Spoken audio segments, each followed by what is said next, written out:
I believe that at this moment, everyone is familiar with housekeeping rules of participating in this online version of Behave.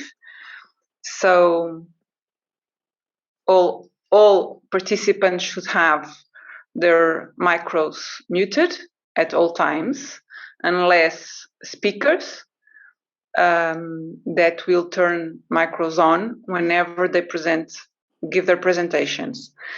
Cameras should also be turned off, although personally I would like very much to see all of you, but unfortunately these are the rules. Perhaps because of a technical issue, we should respect it, and so speakers and the moderator will turn their cameras on whenever they are speaking. More issues. Participants, well, any questions that you will have to participants, please share them on the chat so that everyone can read them. And after all the presentations, we will begin answering them. So perhaps it would be easier if you could address your question to the presenter, so that I, in the end, can say this is for Alina, this is for Gireesh, this is for, okay? So I would request your support on that. My name, and we are now reaching 9:30, so we should begin. Good morning once again to all. My name is Marta Lopes. I'm speaking from Portugal, Coimbra, as you may see in the picture behind me. I was the organizer of Behave 2016. At least some of you came, because I recognize some of the names. I'm very happy to be here at Behave conference, although I would very much like to be in Copenhagen with you all in presence. With further ado, I will invite Alina Udall to begin her presentation. She will talk about she will bring us a work on environmental psychology entitled A Meta-Analysis Investigating the Association Between Identities and Pro-Environmental Behavior. Alina, you have the floor. Thank you. So yes, thank you, Marta, and thank you all for joining me. And I am in my living room. I am in the UK, and I am going to talk to you about some work that I've done with my kind collaborators, Judith, Simon, and Avi. And I'll get started. So more broadly, I'm here today to talk to you about how we can make our planet last a little bit longer, because like in this WALL-E clip, we do not want our planet to not be livable in. Specifically, I'm interested in any type of energy-related behaviour, such as reducing gas and electric. And this clip is an example of how in the UK, we try to encourage people to reduce their consumption. Sadly, this clip was quite ineffective. And one reason I was wondering that this might be the case is because it focuses on the identity of these inanimate objects, gas and electric, gas and lecky. However, we propose in our research that our identities as individuals matter perhaps a little bit more. How I see myself as an environmentalist, how I see myself as part of the Behave conference team, and joining me today. And so today's outline is I'll specifically talk about why I'm here and how I came to the identity. And if you forget everything else, I will tell you something that hopefully you can take away from the presentation. Then I'll zoom in specifically on the paper that we wrote, the specific theory that underpinned the work, that showed us some gaps of what we don't know, that informed us of what we did, what we found, what that means, and then I'll wrap up. So I'm here specifically to focus on encouraging any type of energy behaviour, such as electric bike use as well. I would like to focus on you and I as individuals and how that can add up to collectively make a change. So I'm focusing on environmental psychology, specifically the factor identity, how we see ourselves, for example, as an environmentalist, as being important for this context. And if you forget everything today, what we found in our research is that based on all the past data, that we can categorize me type identities, how I see me, but we can also categorize we type identities, how we see ourselves as part of a group.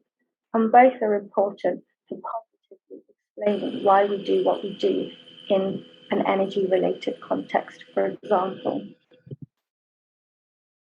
The theory that drove this idea was based on psychology, and what we notice is that past research suggests that these are the dominant models in psychology.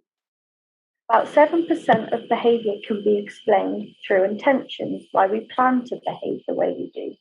An additional 4% of why we do what we do can be explained by moral obligation, why we think it's the right thing to do. And then a final extra 57% of behaviour can be explained via habits, why we do things out of automaticity without thinking. This type of model combination, addressing about a lot of variance, still says that there's 32% unexplained. While this is a very small number when we look at individual level factors, it's still a gap in the market that we wanted to address. One theory that we believed was identity theory that could help address this gap, where theory suggests that we do have these two types of me and we identities that are relevant to behaviour. They do indeed guide what we do. If I see myself as an environmentalist, I attend an environmental conference, for example. And finally, they both co-occur.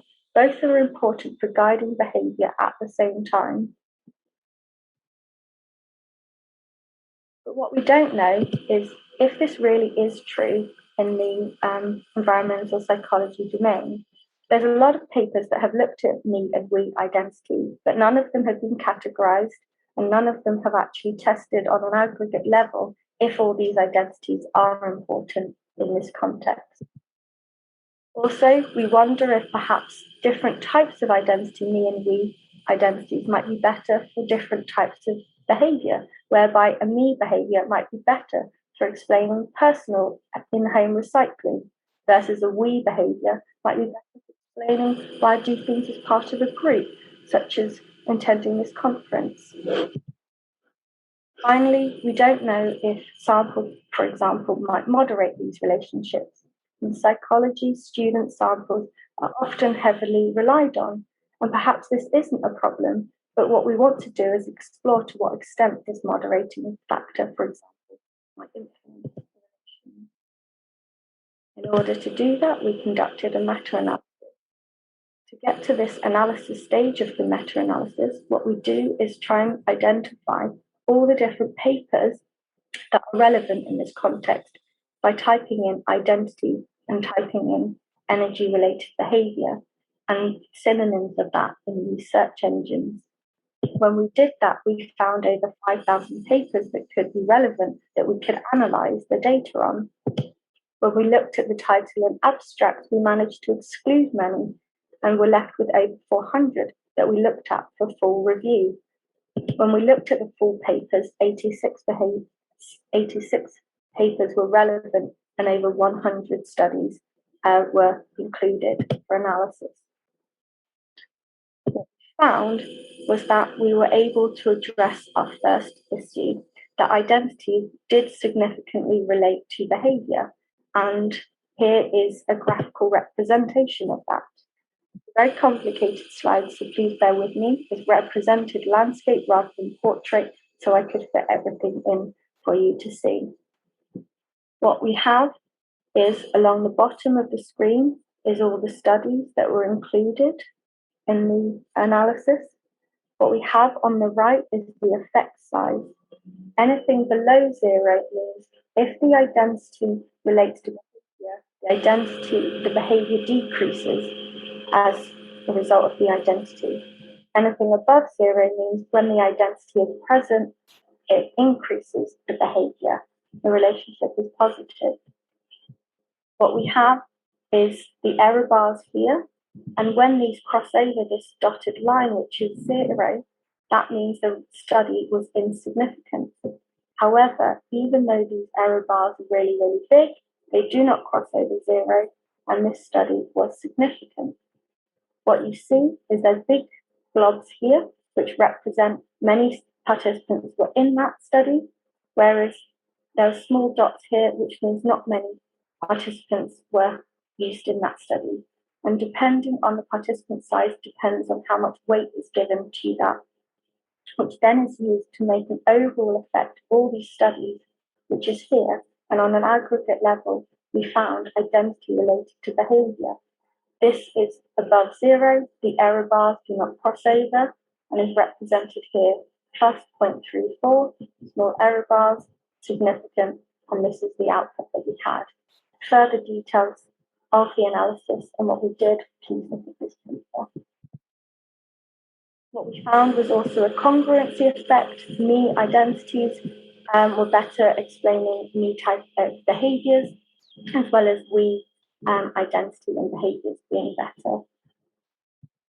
And what we also found that there was some moderating effects, however, only really pertinent to we type identity and we type behaviours, which suggests something for the future that we can explore. In terms of theory, we were able to see in the literature, in the environmental psychology literature, there were me and we type identities. We were able to see that they did relate to behaviour and positively, and we were able to see that both of them were important for explaining behaviour. And to wrap up, we wanted to focus on any type of energy behaviour. For example, we wanted to focus on individual level factors, and we thought identity might be a good way to explore this. And we hope that you can see that from our study that there were some me type and we type identities that were relevant for explaining pro-environmental behaviour or energy-related behaviour. Perhaps a campaign like this will focus on how we see ourselves as individuals, not the identities of these inanimate objects. Taking this approach might give some light at the end of the tunnel. This brings me to the end of the presentation, and I'd really like to thank you for joining me. I welcome any questions later on. Thank you, Alina, for your very interesting presentations. I certainly have some questions for you. Next, we have Gireesh. Gireesh comes from Sweden, applied physics and electronics. He's a professor there. And Gireesh, I think you can already turn on your camera. And today he brings us the role of online information sources in energy efficient renovations, perspectives of house owners in Finland and Sweden. Right. You have the floor. Thank you, Marta. I'm an associate professor at my name is Gireesh Nair. Good morning, all of you. And I work at the Department of Applied Physics and Electronics in Umeå University, Sweden. Umeå is approximately 600 kilometers from out of Stockholm, about 64 degrees north latitude. And today my presentation is on role of online information sources in energy efficient renovation, perspectives of house owners in Finland and Sweden. It's a study based on survey responses of owners of single-family houses. So this paper is written along with my colleague Thomas Olofsson and Shahab Assisi. First, a very brief background. As we all know, that the residential and service sector accounts for a significant share of national final energy use. For example, in Sweden, approximately 40% of the national final energy use is consumed in this sector.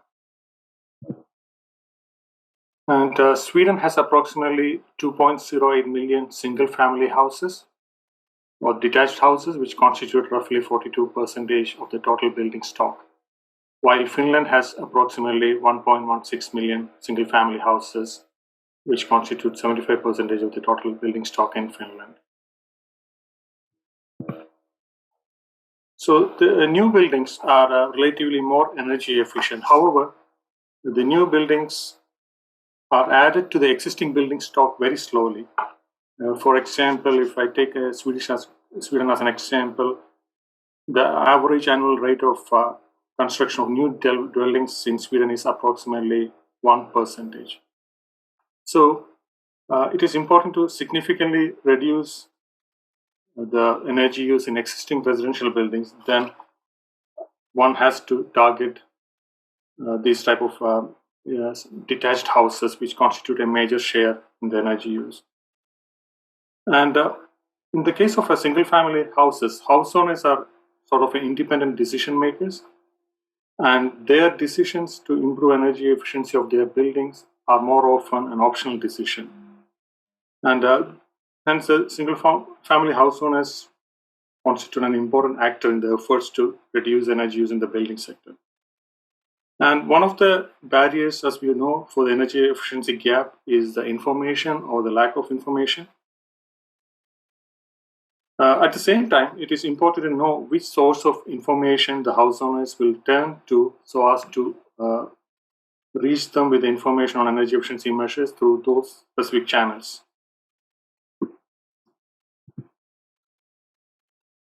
To give a brief methodology for this study, this is based on a questionnaire survey which was sent to approximately 1,500 single-family house owners in both Sweden and Finland. So in Sweden, we sent this questionnaire to 7 municipalities in 2 counties, which is Västerbotten and Norrbotten, which is in the north of Sweden. And also it was sent to 12 municipalities in Österbotten in Finland. So the response rate we got from the survey is 29% from Sweden and approximately 26% from Finland. The majority of the respondents in the survey were elderly who are above 55 years. So 60% of the respondents in Swedish survey were more than 55 years old. And the male-female representation is about 55% for respondents were male and 45% were female respondents.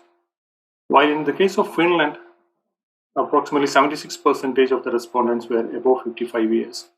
And the survey responses are predominantly male. 80% of the responses we got are from the men. So the elderly people are overrepresented in the results. And to present you about a few preliminary results on this topic related to homeowners' perception on the importance of information sources on house renovation. Here the yellow bar suggests the responses from Sweden and the blue one is the responses from Finland.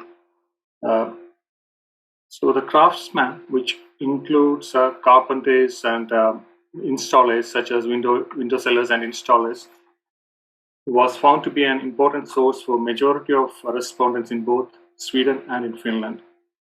So I would say this is more or less in line with the earlier research finding that especially for high investment decisions, those close to the customers in the supply chain could exert a strong influence on the consumer's choice. However, we also noticed that a large number of homeowners consider online information sources as important. So roughly, you can say about 55% of the homeowners in Sweden consider the online information sources are important. However, whether they take an action based on the information sources depends on factors such as perceived expertise of the source, trustworthiness, and ease of understanding. So here also we can see that the craftsmen were preferred by more homeowners on all these aspects in both Sweden and Finland. While online information source you can see here, almost on the bottom here, fare poor on all these aspects. For example, only 4% of the respondents in Finland consider the online information has sufficient expertise.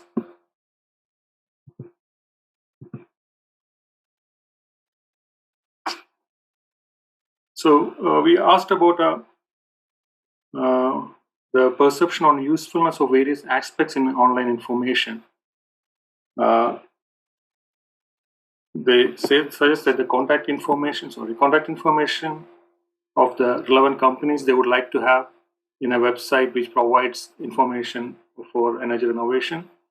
And majority of the respondents, you can see here, they say they would like to see online calculation tools that suggest the cost effectiveness of various measures. So about almost 60% of the respondents from Sweden would like to see such information on an online source for energy efficiency renovation measures.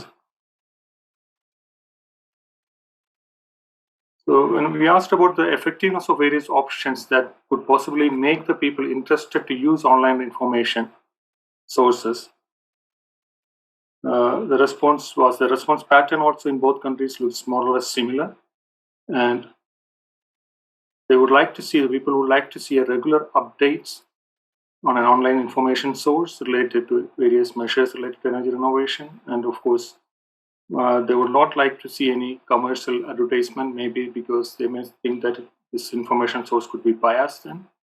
So that could be also reflected on less number of people prefer to see any specific brand being promoted in an online information source.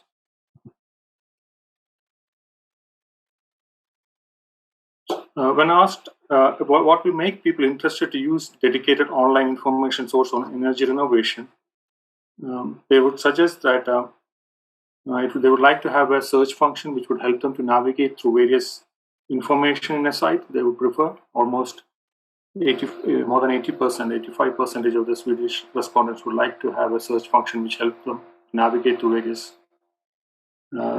sources through that website. So to give a quick preliminary conclusion, a large number of homeowners consider online sources as an important source of information on renovation. However, a very few people consider that online sources have expertise and trustworthiness. So this is an interesting aspect that one need to consider if they are trying to promote dedicated online information source as an instrument or a policy tool to promote energy efficiency renovation measures in single-family households. So this need to be addressed or improved about the perceived expertise and trustworthiness of online information sources.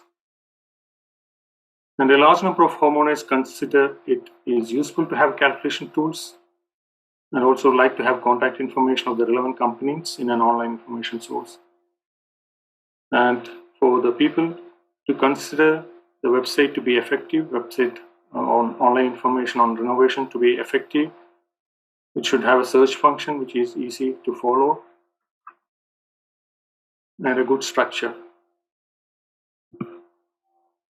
So that's about a brief presentation about this study, and we are working on this to make it as a manuscript, and this is done as a part of a project called Renovation Center supported by INESCC Atlantica.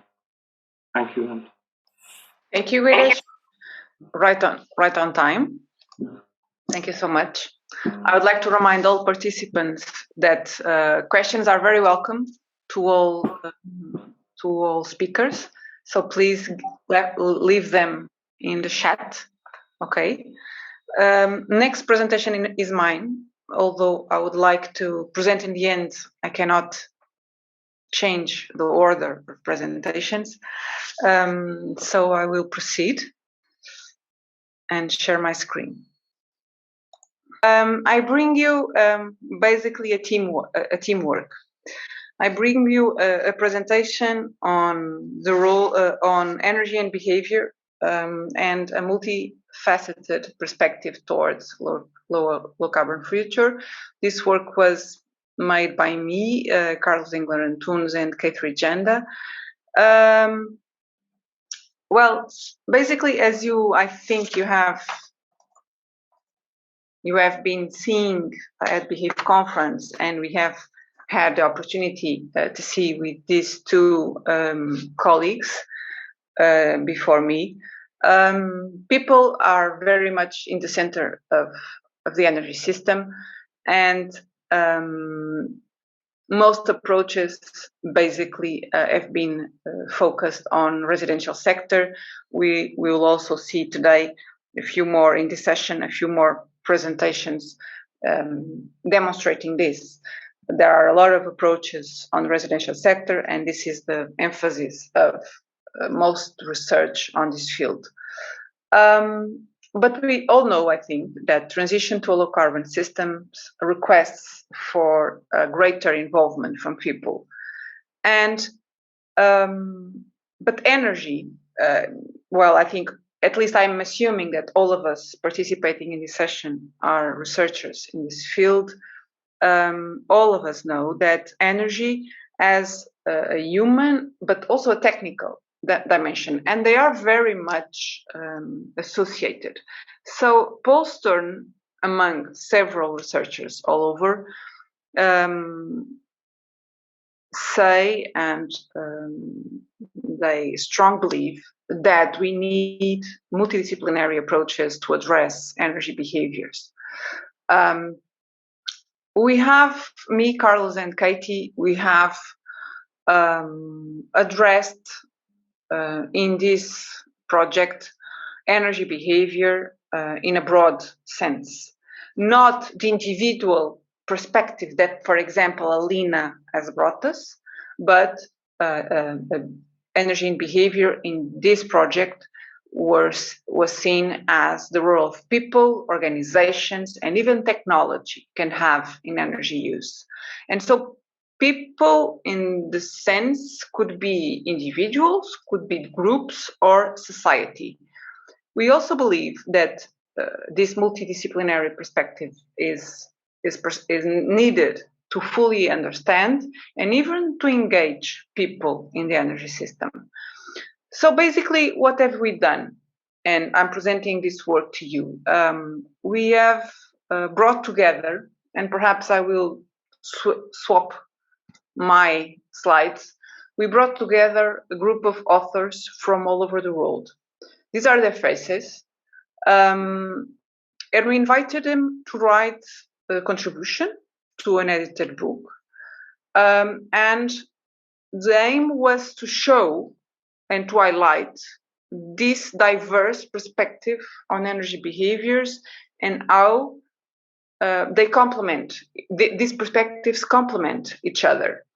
We have structured a book to highlight this multidisciplinary vision. We brought, I don't know if you see my mouse, we brought people from economics, from engineering, from psychology, from sociology, and other sciences.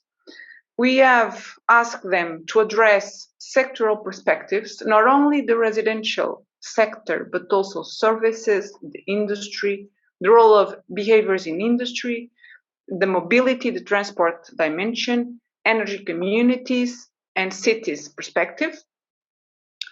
We brought the modeling, we asked them also to bring modeling approaches of behavior.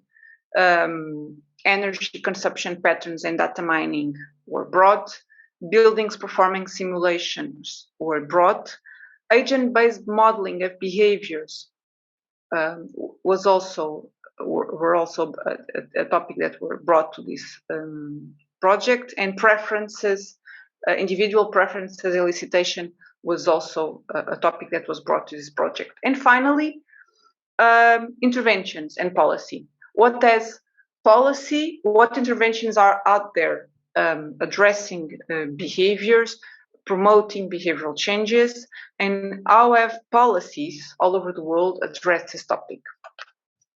This was the structure that we organized the book.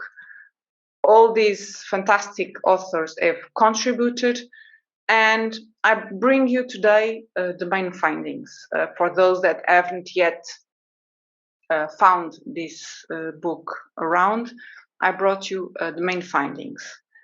As we, I think, can we'll be able to see during the conference, energy behaviors cannot only be influenced at an individual level, as Alina has shown us, and also Gireesh, but we have also social dimensions that influence behavior.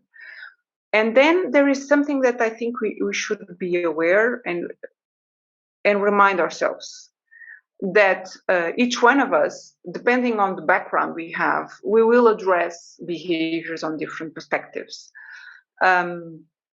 Engineering, classic economics, usually assume that people are rational, make decisions on the efficiency of technologies. Economics and psychology usually focus on individual choices and individual perspectives. And the social sciences are the sciences that show and remind us that our behaviors are also influenced by the context, by the reality in which we live in. And they influence our choices and our daily decisions.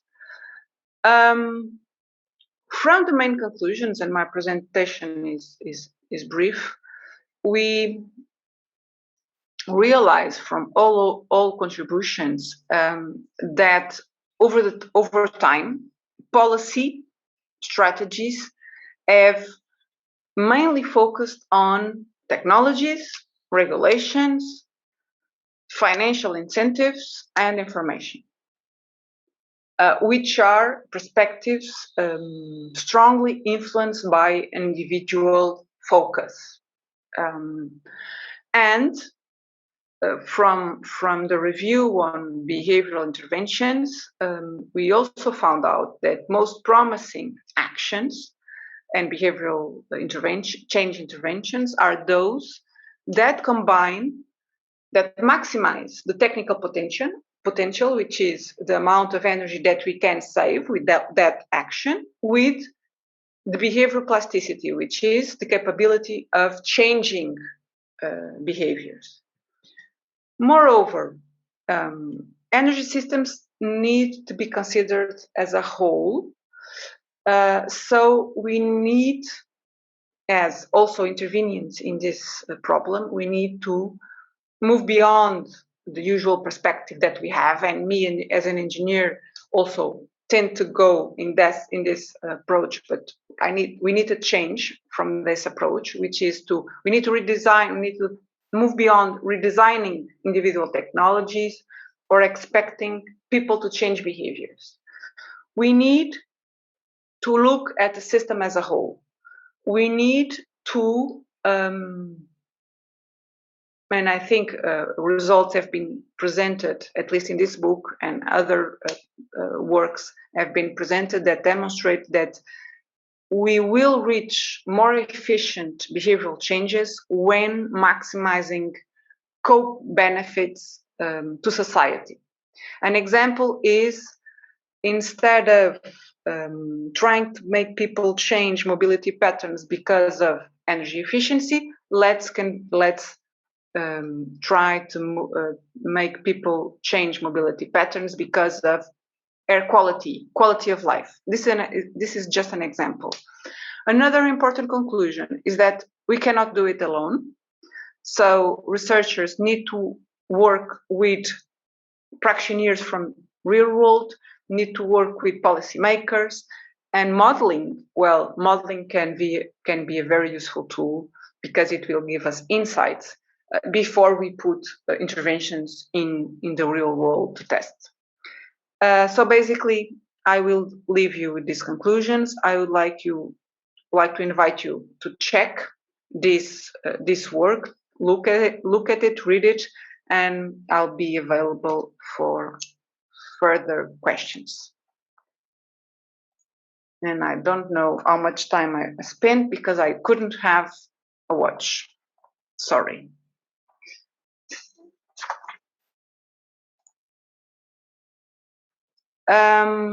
Next, we will have Nihal Dilek, Summer. And she was here. Annie, you are there. Thank you.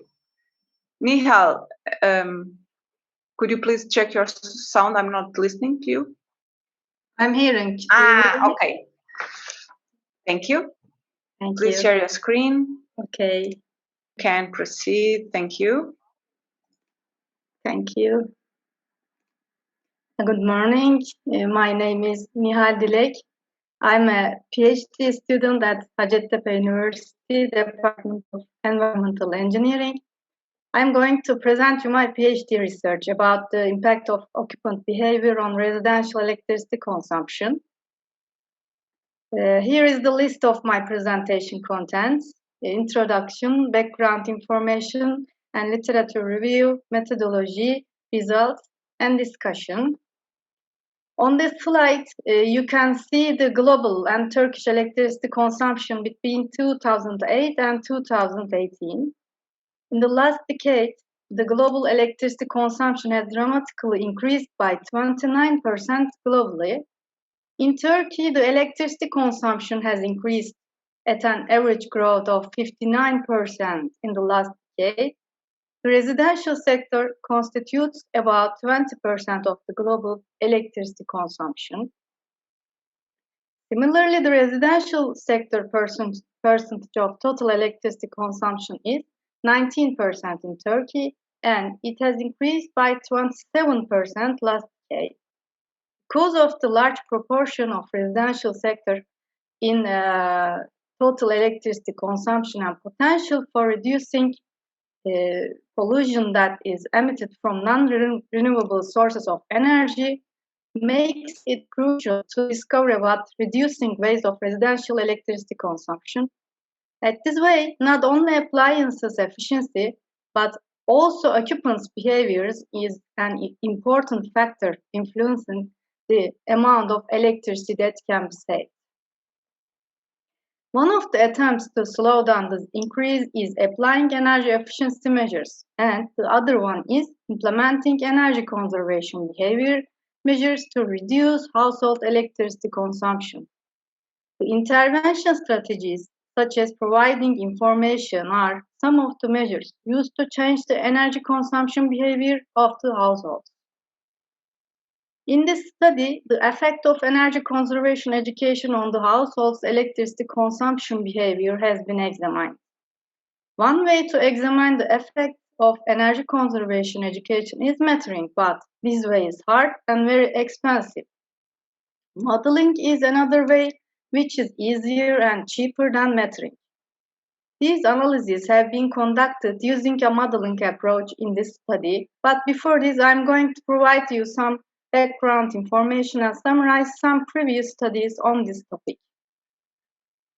The importance of behavioral impacts on residential electricity consumption had been studied since 1977. Statistical methods, engineering models, hybrid approaches, and fuzzy logic approaches were used to determine the effects of behaviors on residential electricity consumption. Studies on the effect of behavior parameters on residential electricity consumption worldwide mainly focus on fuzzy logic approaches. One of these fuzzy logic approaches is adaptive neuro-fuzzy inference systems, briefly called ANFIS, developed by Zhang in 1993 and used in modeling nonlinear functions. These model approaches used in several studies like energy management, medicine, hydraulic, agriculture, and solar energy.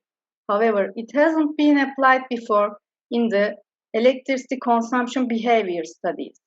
ANFIS is used as modeling approach in this study. There are also some intervention strategies used to make a change in the energy consumption behavior of the household, such as commitment, goal settings, providing information on energy conservation, rewards, and supplying feedback information on the energy consumption patterns. Some studies state that the effect of behavioral changes on residential electricity saving potential is between 9–40% on average.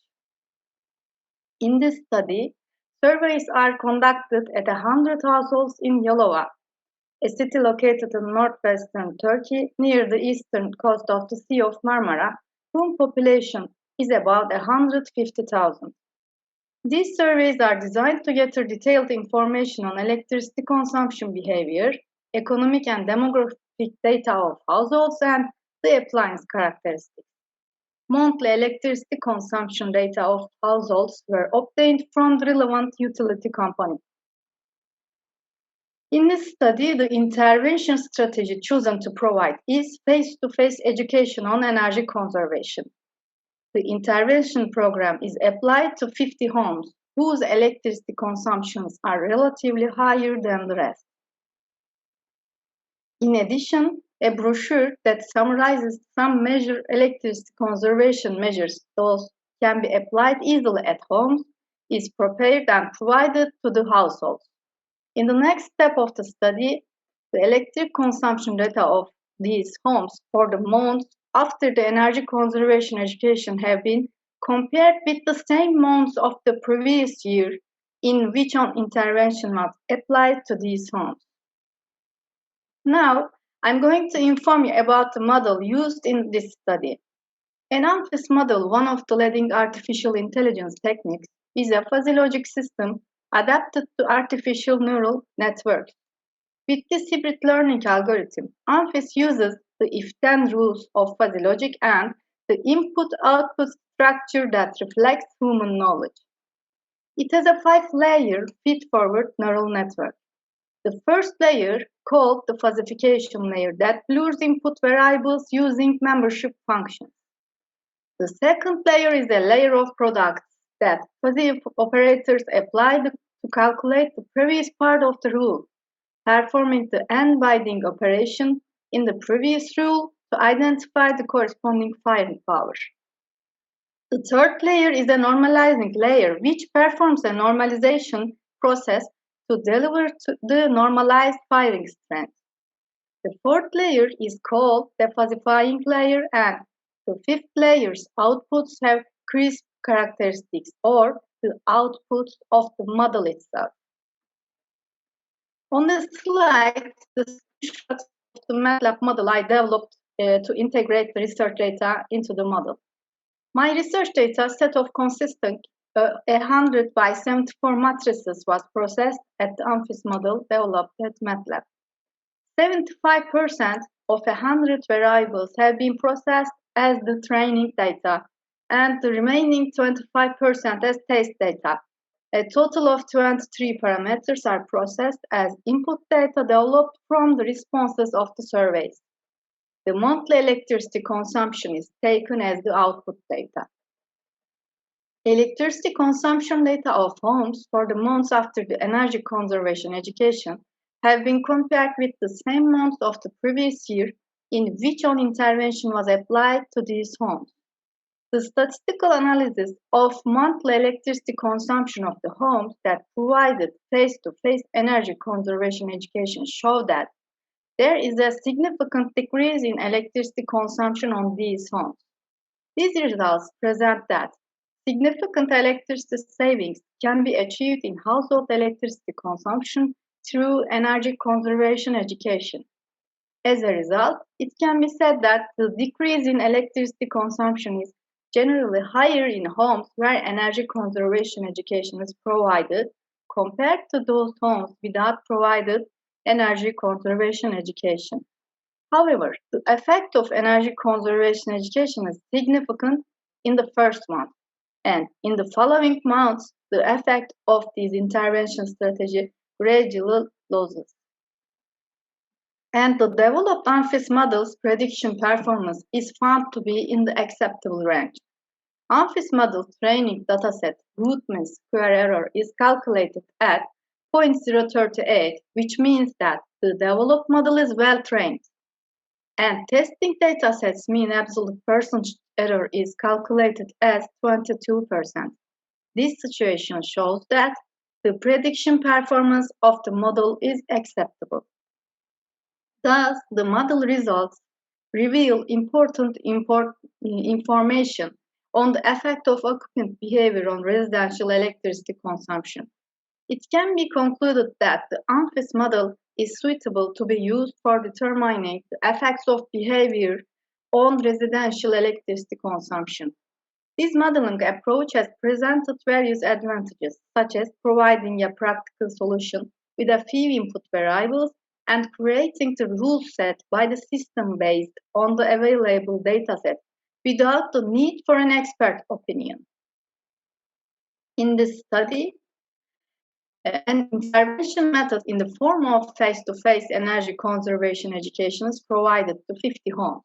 The analysis shows a significant decrease achieved in total electricity consumption of the homes that provided an energy conservation education. The effect of electricity consumption behavior changes modeled using a new modeling approach called UNFIS. The prediction performance of the UNFIS model is found to be satisfactory. This is the first comprehensive study that uses UNFIS for the modeling of electricity consumption behavior of the household. This study can contribute to the change of state policies in the residential sector. Therefore, the state raises awareness in electricity consumption through various energy conservation education and incentives programs. Some efforts to improve occupants' behavior should be considered for residential electricity savings. Thank you for listening to me. Thank you, Nihal, for your presentation. Now we have Theoni Oikonomou with the presentation, The Influence of Energy Policy Instruments upon the Promotion of Solar Thermal Technology in Greece. Hello from me. Can and you hear me? will not turn on your camera, right? Yes. Okay. Okay. You can proceed. Thank you. Okay. Thank you very much. Good morning from me. I'm Theoni Oikonomou from Athens, from Greece, and I'm here to present you our study on the influence of energy policy instruments upon the promotion of solar thermal technology in Greece.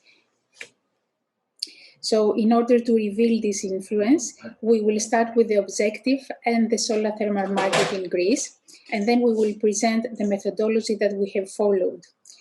The outcome of this applying this methodology is the findings, including the existing policy framework in Greece in which we can apply the solar thermal technology, and the results of this study includes a set of guidelines for promoting solar thermal system in Greece. Then we will see the conclusions of this study.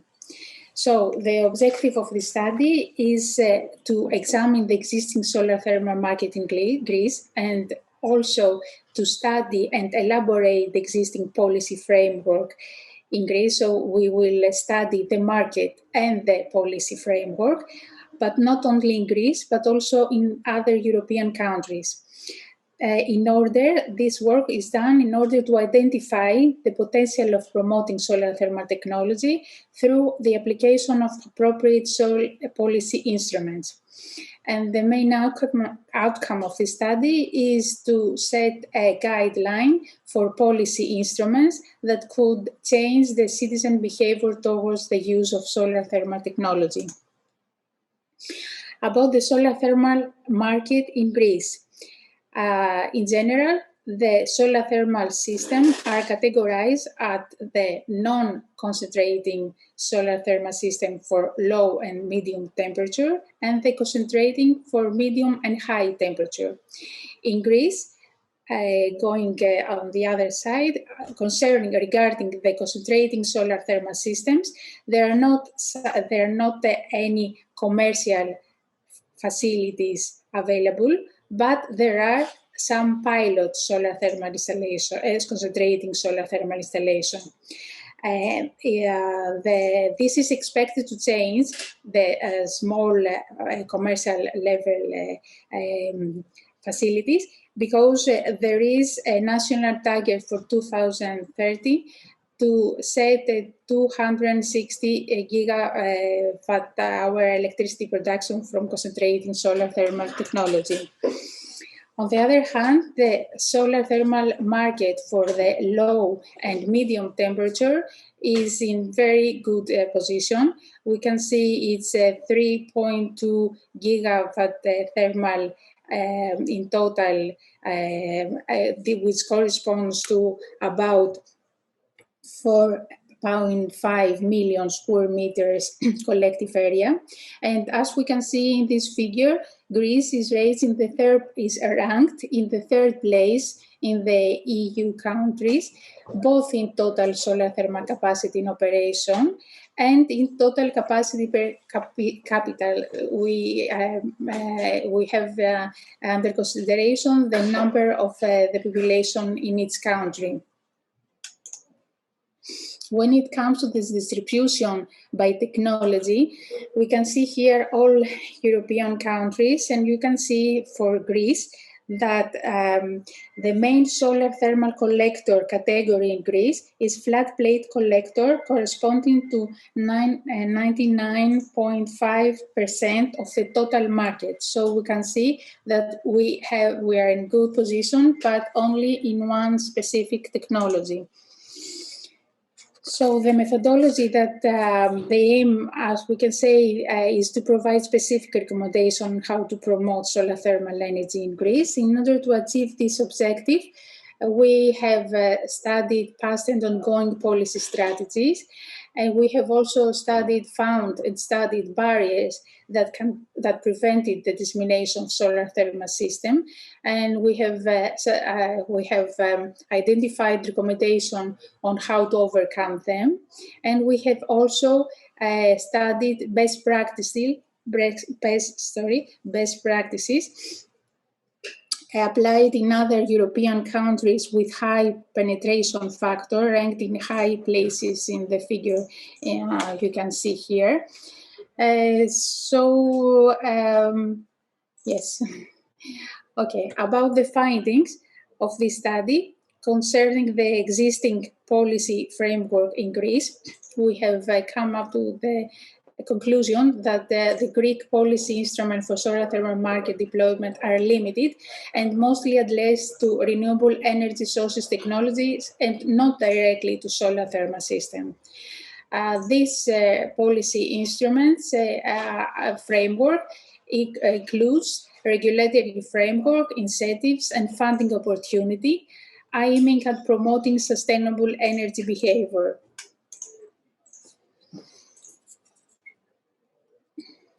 Okay, here we can see the regulatory framework.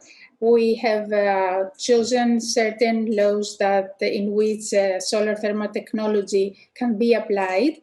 For this, I would say that, for example, in the first law, the 4342 of 2015, there is an article concerning the enforcement, the obligatory of enforcement energy audits in large enterprises.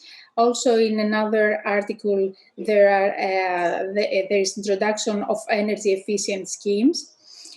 So we can see there are certain laws that create incentives for applying solar thermal technology.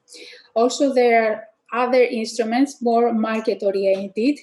And for this, we have chosen for this presentation the Infrastructure Fund, aiming at maximizing the use of financial instrument in the field of energy saving and the promotion of renewable energies, and also the Greek Development Law, aiming at encouraging investment mainly in the field of the manufacturing and energy, and which covers up to 55% of the total cost. The main result of this study is that the well-established solar thermal market for low and medium temperature is, among other, result of policy instruments established in the 18th.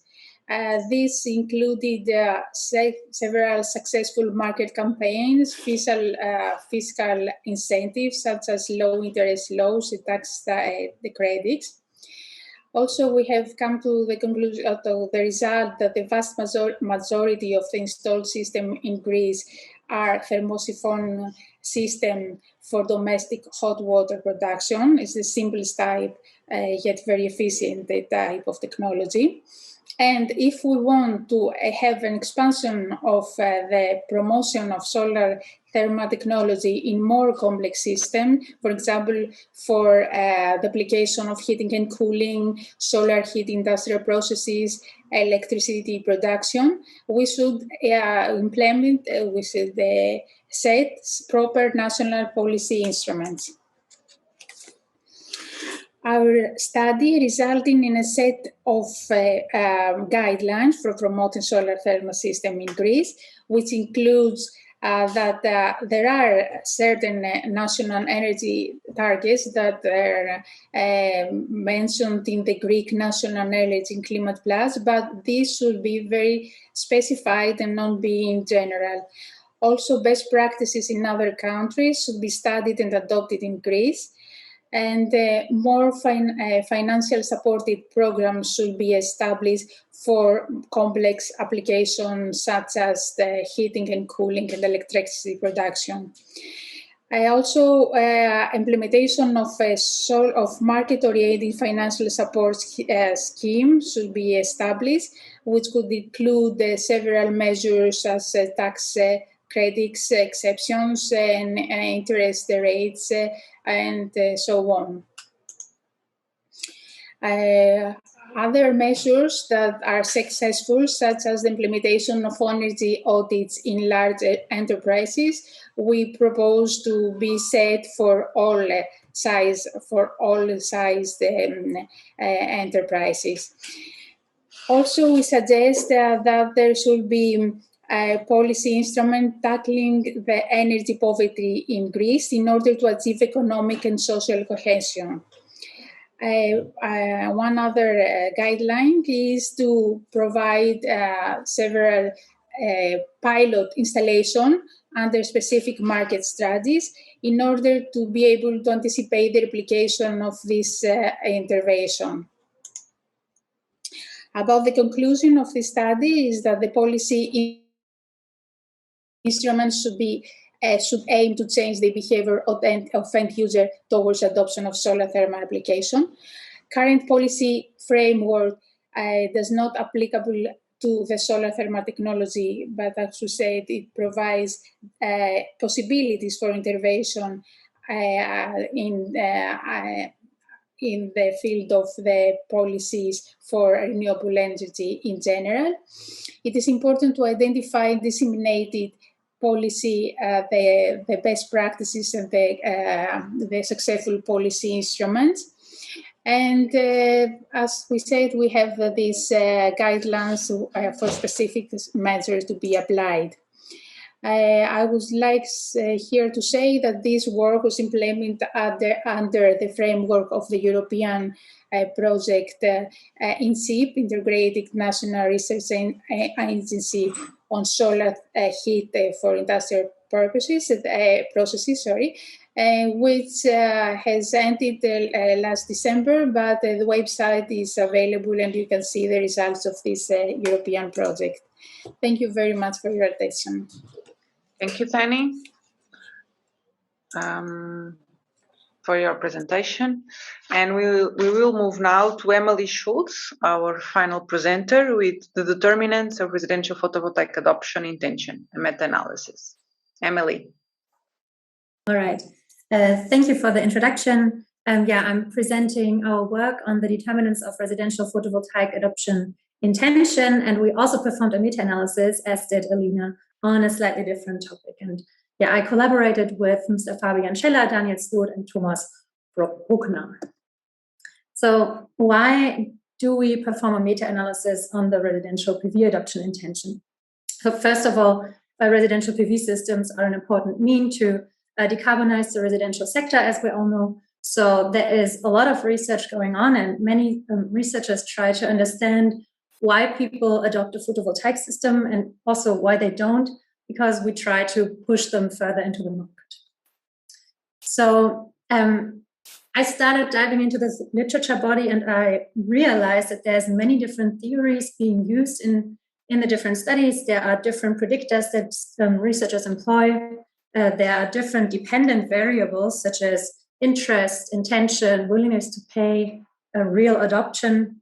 There are different contexts, of course, and very different study designs. And my first source, that's Ali Poor, he found in 173 studies on residential PV adoption, 333 predictors. And if you look into those studies a bit more carefully, everyone will recognize that the findings that they have partially deviate. And that is normal, I'd say, because single studies are always subject to issues that are related to the statistical power, to the validity and reliability of the measures they employed, and of course, due to contextuality. So single studies in general provide no solid base for conclusions about effects of predictors. So we decided to make a meta-analysis because it's a methodology that provides a mechanism to objectively synthesize data across studies. So our main objective was to reveal patterns of relationships among predictors and residential PV adoption. And to do so, we first of all decided to look at adoption intention because that's widely researched. And we didn't want to throw together different points in the decision-making process because there's this well-known intention behavior gap and attitude behavior gap. So we thought it is probably a good idea to only look at one specific point in time in the decision-making process. So first, we wanted to determine point estimates of relationships between predictors and intention.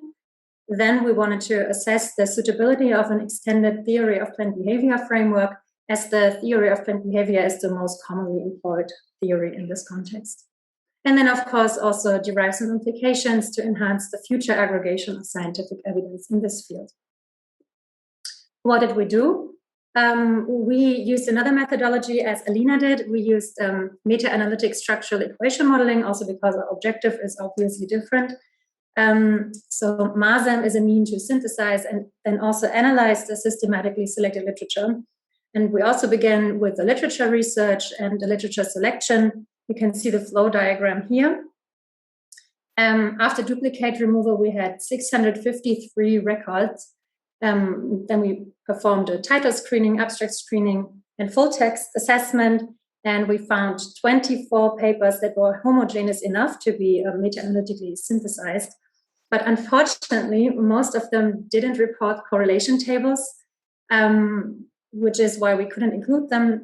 I think 5 of them had the correlation tables at hand, and we contacted the remainder and received 3 more. So we ended up with only 8 studies that we could include in the meta-analysis.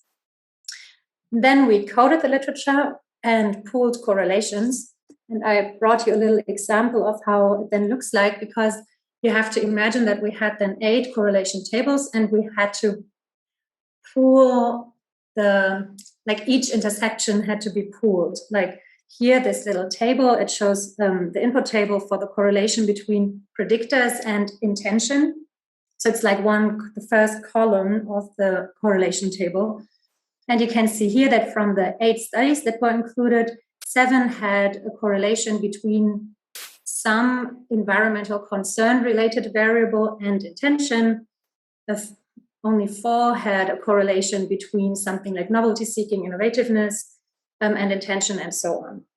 So these are the values that we then pooled meta-analytically, resulting in a whole correlation table with pooled correlations. And this correlation table was then used as an input for structured equation models. What are our results? This is how the pooled correlation table looks like. I'm first explaining you what you see, and then we can talk about the results. So yeah, it's a correlation table, and we have the variables intention, environmental concern, novelty seeking, barriers, benefits, subjective norm, gender, education, and down here is also income. And in the first row, you always see Pearson's R with significance values. Then in brackets, the width of the 95% confidence interval, and then the number of studies that is included in this particular correlation. And then the first goal was to determine point estimates. That's what we did with this table. And we can see that the strongest correlation is between intention and benefits, not the strongest overall, but when we look at the predictors and intention, then benefits appears to be closest related to intention with a correlation of 0.53. Surprisingly, barriers are not related at all, and income isn't as well. And we were surprised about this, and we can discuss it in a bit. And then we found that benefits are very strongly correlated with environmental concern, novelty seeking, and benefits. And subjective norm, sorry. We used this correlation table as input for structural equation models, and we started off with a very basic form of the theory of planned behavior. And we found that benefits is the strongest predictor of intention, but we can only explain 30% of variance in this variable.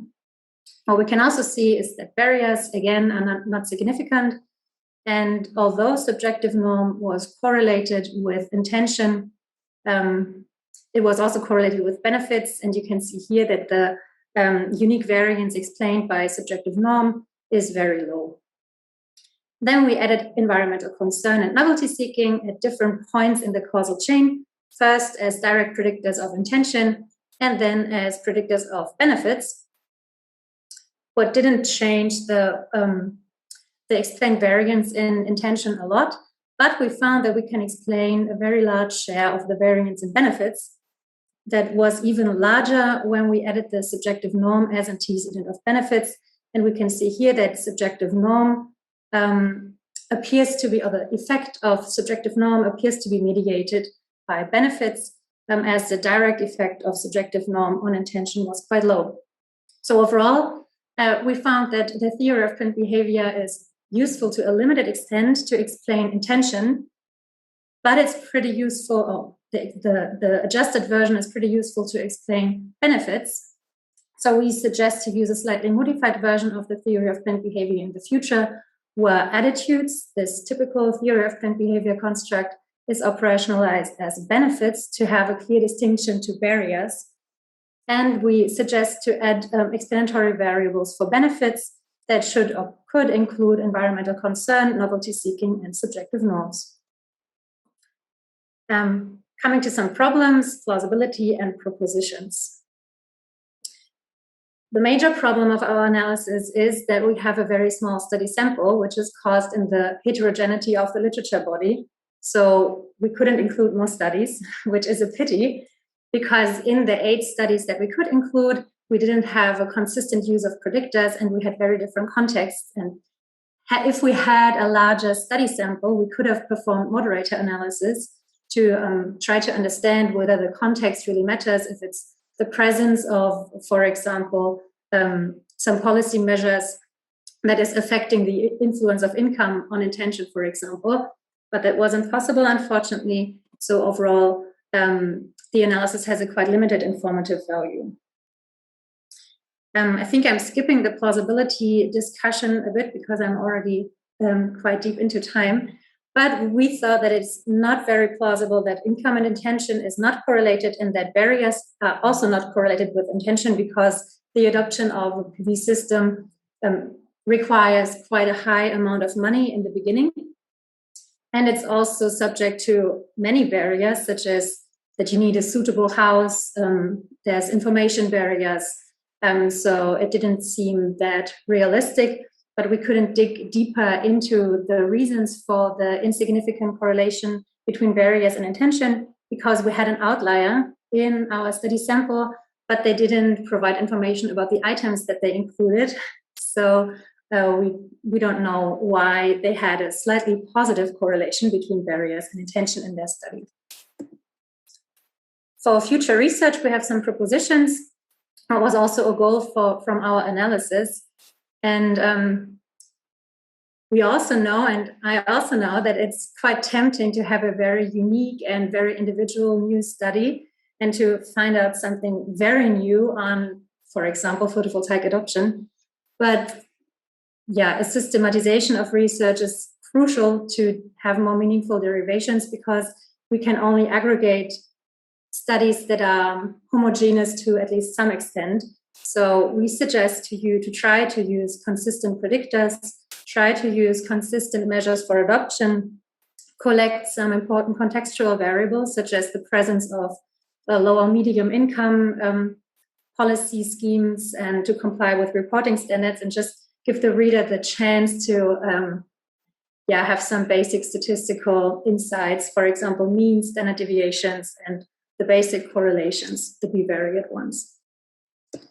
And then some policymakers' propositions derived from our results. We would suggest to try to enhance the perception of benefits instead of reducing barriers. To enhance those benefits, we suggest to focus on environmental benefits and the innovativeness of the product. And the innovativeness of the product plays a particularly large role in regions with rather low diffusion rates, because if you have a low diffusion rate, it's the typical innovator that is first adopting. And then what kind of matches the idea of Alina's study, I think, is that we believe that it's maybe not that goal-oriented to always look at single traits of people, for example, income, environmental consent, and novelty seeking, because individuals are complex human beings and they are driven and hindered by very diverse things in their behavior. So we would suggest to consider tailoring strategies to consumer segments of like-minded people instead of assuming that people behave in a specific way only because they state that they are very environmentally conscious, because that's not what is really happening.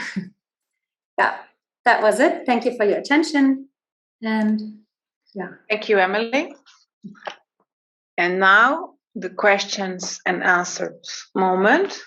I saw in the chat that the question was sent to Gireesh. He already replied directly to Nelson. I don't know if Gireesh would like to make an oral comment on that question or want to add anything else on that question that it was. Yeah, Joe, I just tried to mention that it's a very valid point that people like to have personalized information rather than generalized information to make energy efficiency investment measures. But for this specific questionnaire, there was not direct question on that particular point. But maybe, as I mentioned here, that maybe it could be partly inferred from another question connected to that. Yeah, but I agree to that comment. Thank you. While you think, all of you think of questions to our speakers, I have a few to each one of them. I will begin with our first speaker, which was Alina.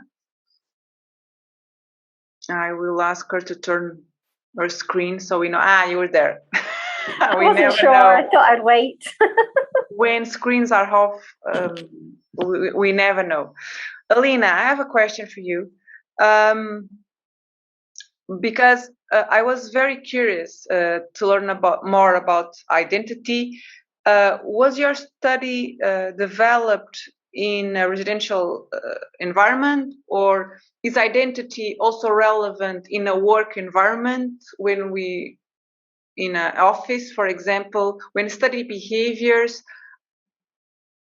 Should we study identity also? Is it different? It becomes different? Absolutely. So, sorry. Please comment my...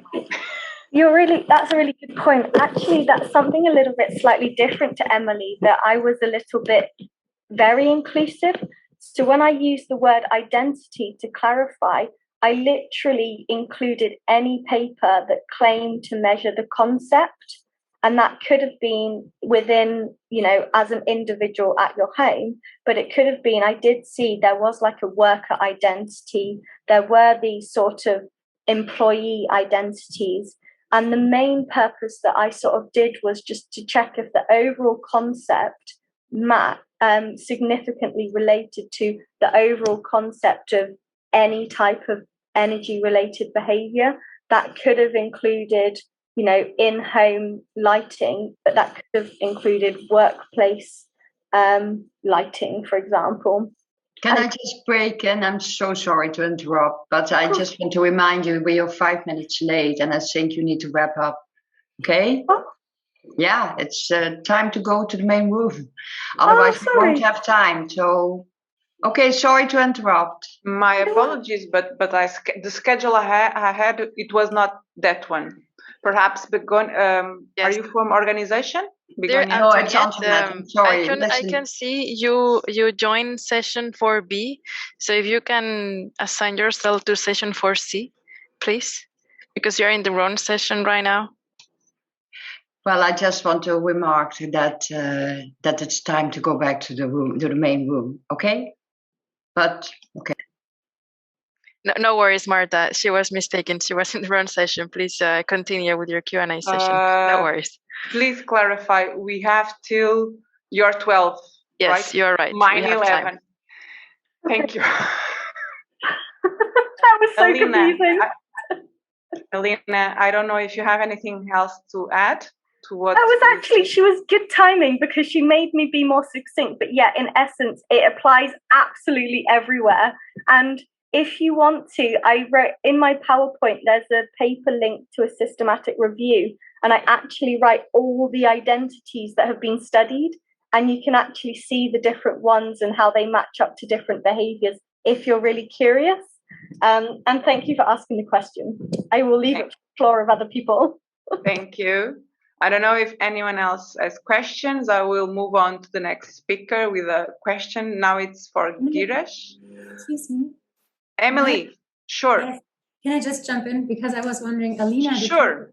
Is your paper already published? So is it already accessible? Yes. Okay, cool. Because I was interested in whether you performed a moderator analysis because you had such a nice enlarged sample that you could use. Yes.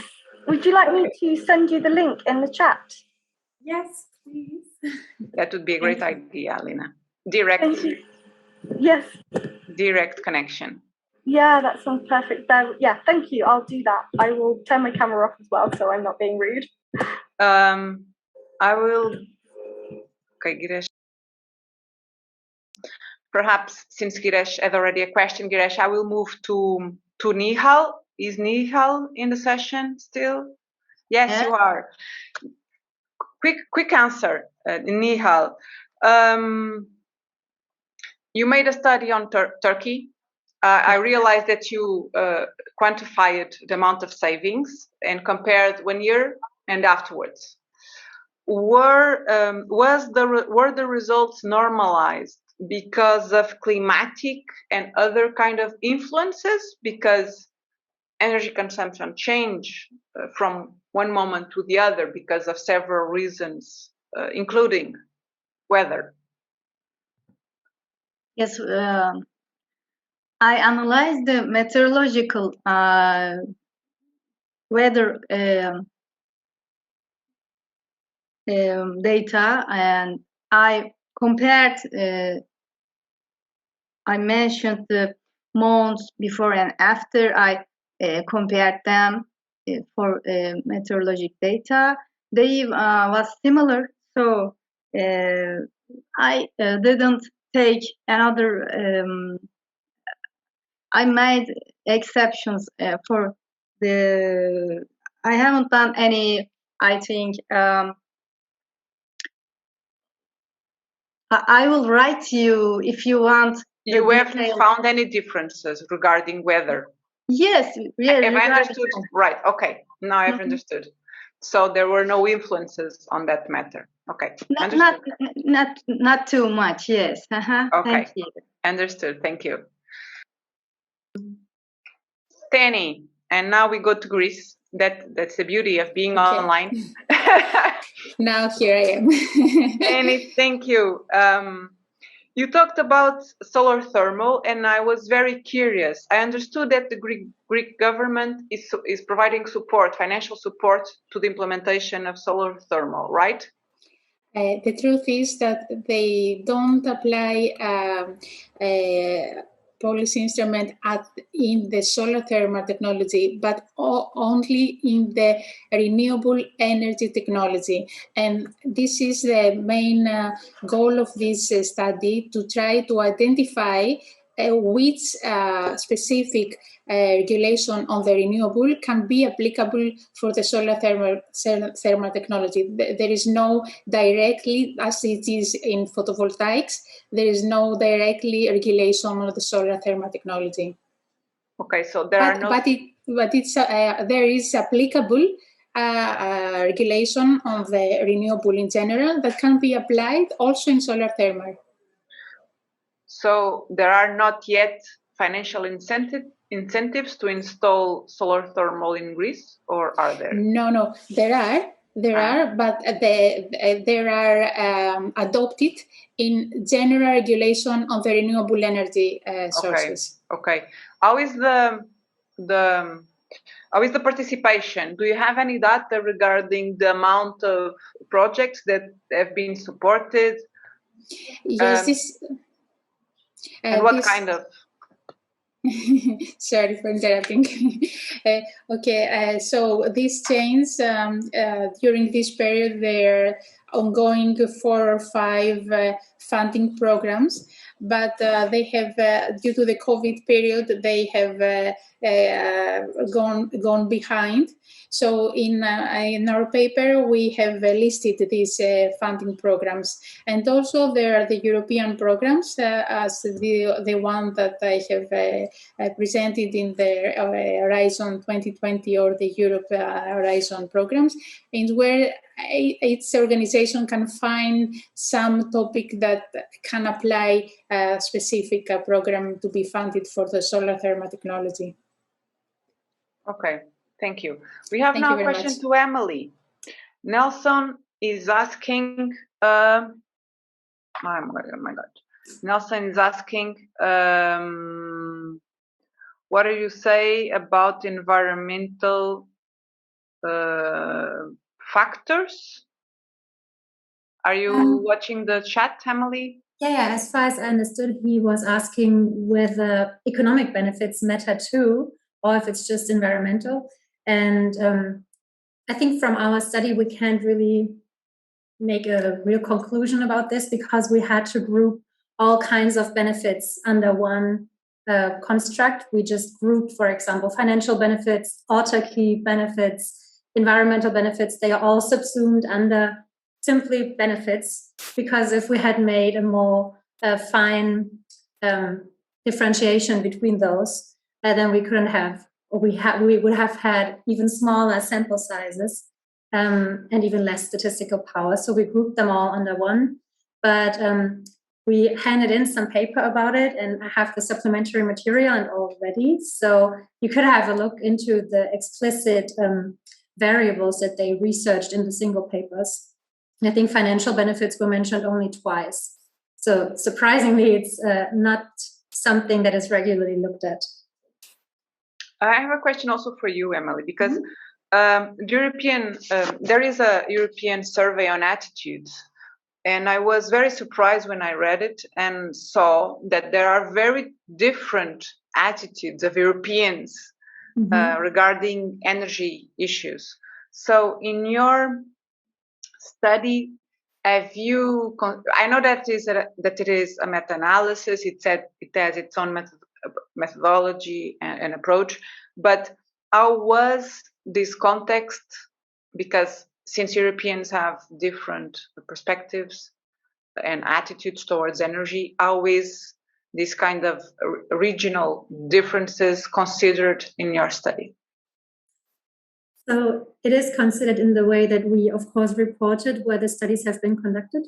And I think we have 3 or 4 from Taiwan, 3, I think, and then 2 from the US, and I think 3 maybe from Europe. And that is also one point that we would have wanted to consider, but because we only had those 8 little studies, we couldn't perform a moderator analysis, because that's what you usually do. Usually you have your meta-analysis and you have some effect sizes, and then you cluster the sample in groups of, for example, European countries and other countries, or high-income samples, low-income samples, samples only including homeowners, and samples that include everyone.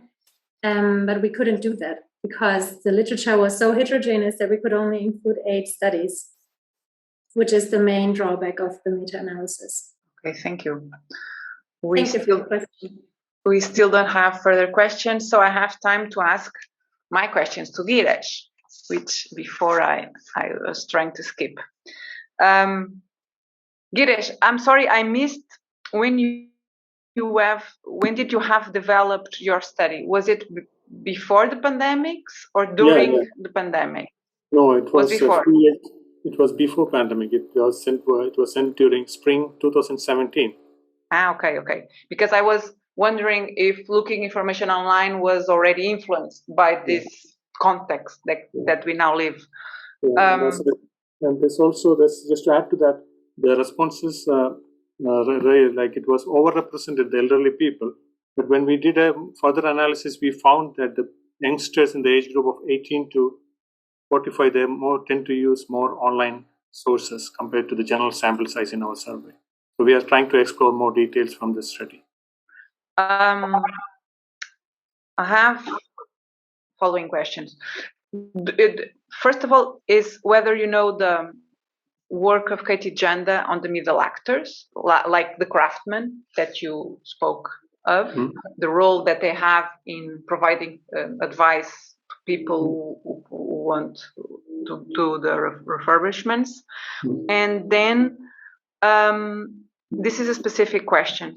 Did you find whether the sources of information change regarding the specific refurbishment actions? Because changing windows is not the same as changing a boiler, for example. Have you found any differences regarding that? We have not explored. We could possibly explore that also from our questionnaire study. But as I fully agree that based on the investment measures, if it is a high investment measures, their dependency on a specific information source will change. That we have studied in another. We have found out in another study where, for example, for windows, the homeowners strongly rely on the window sellers and installers because of their perceived expertise on that topic. So if it is a very low investment measure, maybe they could just go by the online information sources. But that we need to further explore from our results. No other question arises, so I will continue with one more, and we still have time. At some point, you propose that, okay, online information is a good source to have information, but in your opinion, from the results you had, who should manage this information? Because when we go online, we have we have installers information, we have governmental information. What's your vision on this? I have skipped that slide. I had it in earlier presentation. But interestingly, people tend to trust researchers also here. So I would say the most preferred one is research institutes. So educational institutes, I would say, compared to other possibilities. So trust is still an important issue to be considered. I think so. But for online information sources, in general, the people does not consider it's that trustworthy. So that also has to be addressed if we want to promote online information source to steer the people's decisions. Okay, thank you so much. Any questions? Any further questions? We still have 3 minutes.